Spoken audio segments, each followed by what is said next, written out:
ನಾವು ಇವನ್ನೆಲ್ಲ ಘೋಷಣೆ ಮಾಡಿದಾಗ ಸರ್ಕಾರ ದಿವಾಳಿ ಆಗ್ಬಿಡ್ತದೆ ಅಂತೇಳಿ ಭಾಷಣ ಮಾಡಿದವರು ನೀವು. ಈಗ ಕಾಪಿ ಹೊಡೆಯಕ್ಕೆ ಶುರು ಮಾಡಿಬಿಟ್ಟಿದ್ದಾರೆ ಎಲ್ಲ. ಬಿಹಾರ್ನಲ್ಲಿ 10,000 ಕೊಟ್ಟಿರೋರು ಯಾರು? ದಿವಾಳಿ ಆಗ್ಬಿಡ್ತದೆ ಅಂತ ಹೇಳಿದವರು ಇದೇ ನೀವೇ. ಯಾರು ಸಂವಿಧಾನದ ಪೀಠಿಕೆಯನ್ನು ವಿರೋಧ ಮಾಡ್ತಾರೆ ನೀನಲ್ಲಯ್ಯ. ಗೋಲ್ವಾಲ್ಕರ್ ಯಾರಯ್ಯ? ಸಾವರ್ಕರ್ ಯಾರಯ್ಯ? ಸಂವಿಧಾನ ವಿರೋಧ ಮಾಡಿದವರು ಇವರು. ಗೃಹ ಜ್ಯೋತಿ ಯೋಜನೆ ತಂದವರು ಯಾರು? 200 ಯೂನಿಟ್ವರೆಗೆ ಫ್ರೀಯಾಗಿ ವಿದ್ಯುತ್ತನ್ನು ಕೊಡ್ತಕ್ಕಂಥ ಕಾರ್ಯಕ್ರಮ ತಗೊಂಡ್ಬಂದವರು ಯಾರು?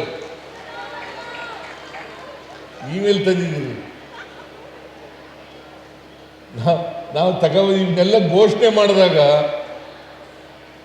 ಸರ್ಕಾರ ದಿವಾಳಿ ಆಗ್ಬಿಡ್ತದೆ ಅಂತೇಳಿ ಭಾಷಣ ಮಾಡಿದವರು ನೀವು.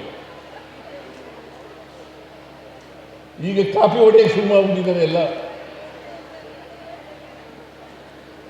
ಬಿಹಾರ್ನಲ್ಲಿ 10,000 ರೂಪಾಯಿ ಕೊಟ್ಟಿದ್ದಾರೆ. ಬಿಹಾರ್ನಲ್ಲಿ 10,000 ಕೊಟ್ಟಿರೋರು ಯಾರು? ದಿವಾಳಿ ಆಗ್ಬಿಡ್ತದೆ ಅಂತ ಹೇಳಿದವರು ಇದೇ ನೀವೇ. ನಾನೀಗ ಹೆಚ್ಚಾಗಿ ರಾಜಕೀಯ ಮಾತಾಡಕ್ಕೆ ಹೋಗಲ್ಲ. ಬಟ್ 5 ಗ್ಯಾರಂಟಿ ಯೋಜನೆಗಳನ್ನು ಯಾಕೆ ಜಾರಿಗೆ ತಗೊಂಡ್ಬಂದಿದ್ದೀವಿ ಅಂತಂದರೆ ಸಮಾನತೆ ಬರಬೇಕು ಅನ್ನೋ ಕಾರಣಕ್ಕೋಸ್ಕರ, ಅಸಮಾನತೆ ಹೋಗಬೇಕು ಅನ್ನೋ ಕಾರಣಕ್ಕೋಸ್ಕರ.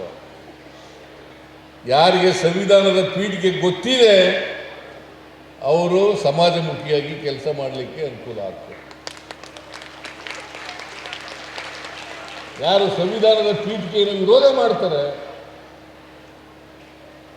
ನೀನಲ್ಲಯ್ಯ.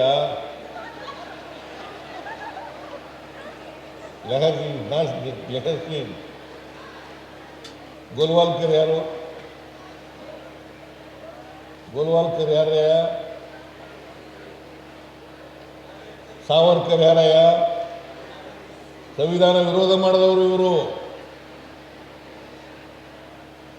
ಓಲಿ ನಾನು ಅದ್ರ ಬಗ್ಗೆ ಮಾತಾಡಕ್ಕೆ ಹೋಗಲ್ಲ. ಎಲ್ಲರೂ ವಿದ್ಯಾವಂತರಾಗಿ ಅಷ್ಟೇ. ವಿದ್ಯೆ ಕಲೀರಿ. ನಿಮ್ಮ ಮಕ್ಕಳ ಯಾವುದೇ ಕಾರಣಕ್ಕೆ ಅವಿದ್ಯಾವಂತರನ್ನಾಗಿ ಮಾಡ್ತಕ್ಕಂಥ ಕೆಲಸ ಮಾಡಬೇಡಿ.